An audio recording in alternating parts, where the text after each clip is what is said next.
20 gün murda ушул залдан бензин маселесин көтөрүп чыктым эле. Ал сөзүмдө фактылар менен айтып, дүң жана чекене баанын айырмасы 10 сом болуп атат деп айтып чыкканмын. Андан бери мына 20 күн өттү. Монополияга каршы агенттиги эч кандай чара көргөн жок.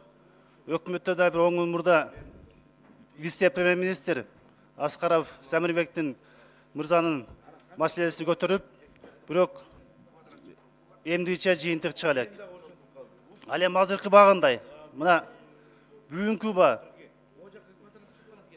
Бишкек шаарынын четиндеги нефте базаларда АИ 92 маркасы 32 сом 80 тейин жана 33 сомдон сатылып атат. Ал эми заправкаларда 40 сом 90 тейин жана 40 сомдон сатылып атат. Ошондой эле дизель оптон баасы 39 сом, ал эми заправкаларда 45 сом, 44 сом 50 тейин сатылып атат. Мына айырмасы 8 сомдон же болбосо 20% ашып кетип атат. Мына 2-3 күн мурда нефте трейдерлердин жетекчиси Канат Эшатов Азаттык радиосуна интервью бериптир.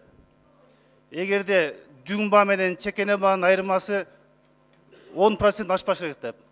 Муну карасак, мына 20%ден бүгүн ашып турат.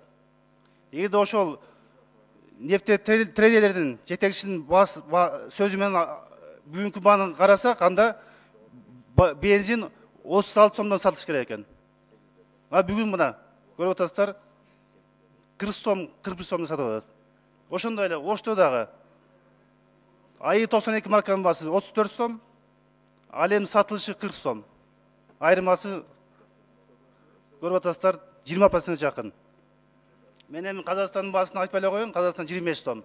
Өз жүзүнө ушу турган нефте база менен заправкалар ортосундагы айырманы айтып атам. Урматтуу Ашырбек Мойдунович, ушуга өкмөт качан чара көрөт? Ким жооп берет? Мына чайкоочуларга, кызыл кулакты кылгандарга ким чара көрөт? Мына убакыт келди, мына жазгы дыйкандардын жазгы талаа жумуштары башталды. Алардын же биз продукциясын сатканга жардам бербесек, же бензин солярканын баасын түшүргөнгө жардам бербесек, буларга ким кам көрөт? Азыр дыйкандарыбыздын ар бир иши ушу күйүүчү майга байланыштуу. 1 сом түшсө дагы аларга пайда алып келет. Мына монополия каршы агенттиги атына зат жарышпай калыптыр. Булар монополия